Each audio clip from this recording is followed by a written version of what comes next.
कि भैया की कलाई सुनी रह ना जाए, भैया की कलाई सुनी रह ना जाए। पीछे वाले भाइयों सुनना जुड़ना, और लगे कि सर्द में गर्मजोशी थोड़ी सरहद तक भी पहुंचा दे तो जुड़ जाइए कि भैया की कलाई सुनी रह ना जाए कहीं, बहना ने सीमा पर राखी भिजवाई। और बहुत आनंद आ रहा है कि एक बहन बैठ करके सुन रही है कि भैया की कलाई सुनी रह ना जाए कहीं, बहना ने सीमा पर राखी भिजवाई है। और तोहफा मेरा भूल जाओ, माटी मत भूल जाना, तिलक लगा लो संग माटी भिजवाई। और तुमसे दिवाली होली ईद मत भूल जाना, तुमसे दिवाली होली ईद मत भूल जाना। डोली है बारात है बहन की सगाई है, और सामने जो काल हो तो बन विकराल चढ़ो।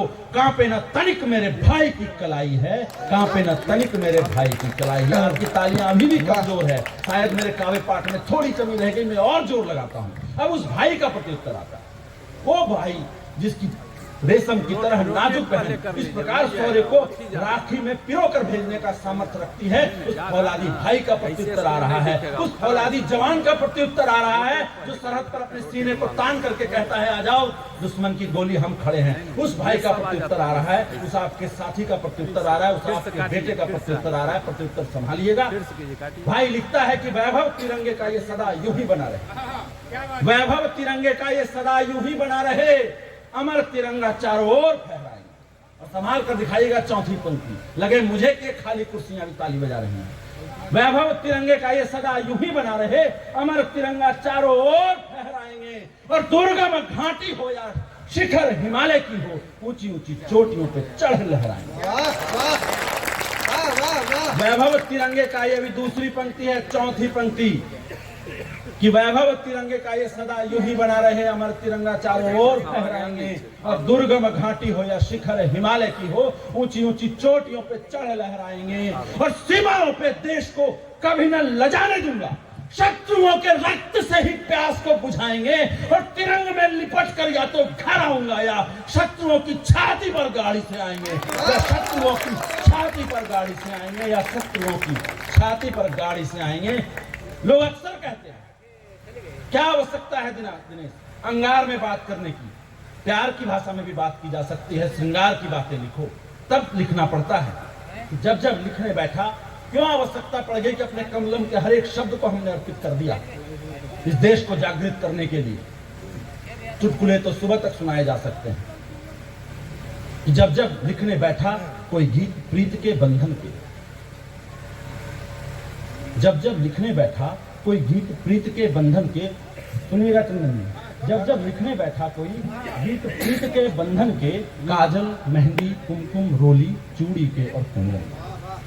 जब जब लिखने बैठा कोई गीत प्रीत के बंधन के, काजल मेहंदी कुमकुम रोली चूड़ी के और कंगन के, जब जब चाहा लिख दूं गीत चंचलता तरुणाई पर, घूंघट के पट गिरते आंचल यौवन की अंगड़ाई। आहा क्या बात। जब जब लिखने बैठा कोई गीत प्रीत के बंधन के, काजल मेहंदी कुमकुम रोड़ी चूड़ी के और कंगन के, जब जब चाहा लिख दो गीत चंचलता तरुणाई पर, घूंघट के पट गिरते आंचल यौवन की अंगड़ाई पर। हर बार लेखनी है मेरी मुझको धोखा दे जाती है, वीर शहीदों की विधवाओं के आंसू लिख जाती है, वीर शहीदों की विधवाओं के आंसू लिख जाती है। लिख जाती है सूखी मेहंदी टूटी चूड़ी टूटे कंगन, गहरे सूखे उनके नैना हवन हो चुके उनके यौवन, बिंदिया कारण देकर जिसने केसरिया घोच कर डाला। तिरंगे को एक नई परिभाषा देने का प्रयास कर रहा हूं। एक मुझे प्रसंग याद आता है, बेटा बैठ जाओ, बस 1 मिनट और पढ़ूंगा, बैठ जाओ प्लीज, बैठ जाइए 1 मिनट के लिए बैठ जाइए, 1 मिनट के लिए बैठ जाइए। 1 मिनट के बाद आप एक विद्यालय में, भाई साहब आपकी बात कर रहा हूं, उनकी बात कर रहा हूं जो आपके कोई साथी होंगे जो कभी सरहद पर कहीं शहीद हो गया होगा, उनके परिवार की क्या स्थिति होगी। हम जब खड़े होकर के कविता पढ़ते हैं तो सरकारें बैठ जाया करती हैं।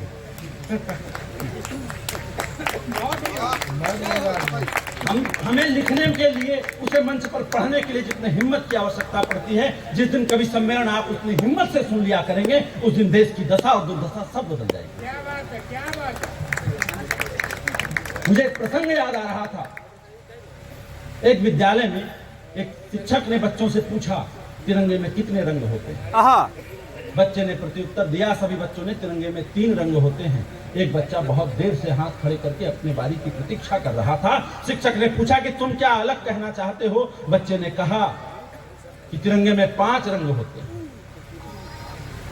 शिक्षक ने पूछा कौन कौन सा रंग? बच्चा प्रत्युत्तर देता है केसरिया, श्वेत, हरा, चक्र का रंग गहरा नीला। और मास्टर जी, आप वो 5वां रंग तो भूल ही गए। जब मेरे पिता सरहद पर शहीद होकर आए थे तो उनके तिरंग बदन से लिपटे तिरंगे में लगा उनके खून का लाल रंग तो आप भूल ही गए।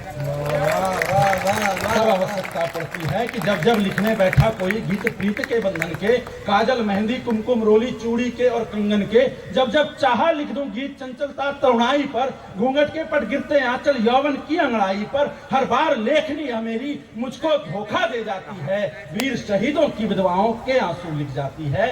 लिख जाती है सूखी मेहंदी, टूटी चूड़ी, टूटे कंगन, गहरे सूखे उनके नैना, हवन हो चुके उनके यौवन, बिंदिया का रंग देकर जिसने केसरिया ध्वज कर डाला, यौवन की हरियाली देकर रंग हरा भी भर डाला। रंगहीन जीवन की गाथा सदा श्वेत यह गाएगा, नमन लिखेगी मेरी लेखनी और मस्तक झुक जाएगा। आखिरी कुछ पंक्तियां निवेदित करके स्थान लेता हूं कि मेरी लेखनी नहीं भूलती जिसने हवन किया सपनों का, नहीं भूलती मातृभूमि को जिसने शीश दिया अपनों का। जिसकी सूनी को खो गई उस माँ का चित्कार लिखेगी, पुत्र को कंधा लिए पिता का यह टूटा संसार लिखेगी। अग्नि देते पिता को दूध मुंहों का यह अधिकार लिखेगी। है अश्रु रक्त में डूबी लेखनी, ये तो बस अंगार लिखेगी, ये तो बस अंगार लिखेगी, ये तो बस अंगार लिखेगी। बस 4 पंक्तियां पढ़ के अपना स्थान लेता हूं। मैंने जिस बात से प्रारंभ किया था, जिस सनातनी संस्कृति से बात प्रारंभ हुई थी, उसी सनातनी संस्कृति की 4 पंक्तियां आपकी झोली में डाल करके जा रहा हूं। बाबा बैद्यनाथ की पावन धरा देवघर में पला बढ़ा, पटियाला में, पंजाब पटियाला में कार्यरत हूं पिछले कुछ वर्षों से।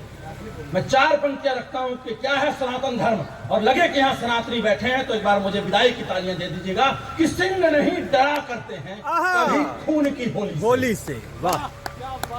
और अगर सिंह हो तो बताना कि सिंह नहीं डरा करते हैं। पहुंचे सरहद के उस पार तक आवाज बड़गांव छठ महोत्सव के इस पावन मंच से कि सिंह नहीं डरा करते हैं कभी खून की होली से, और हम बम भोले करने वाले क्या डरना बम गोली से। और हम बम भोले करने वाले क्या डरना बम गोली से। और नहीं पूजते हैं हम केवल नदियों, पेड़, पहाड़ों को। हम हैं संस्कृति के, प्रकृति के उपासक, लेकिन हल्के में मत लेना कि सिंह नहीं डरा करते हैं कभी खून की होली से, और हम बम भोले करने वाले क्या डरना बम गोली से। और नहीं पूजते हैं हम केवल नदियों, पेड़, पहाड़ों को, शस्त्रों को भी पूजा करते, अक्षत चंदन रोली से शस्त्रों को भी पूजा करते।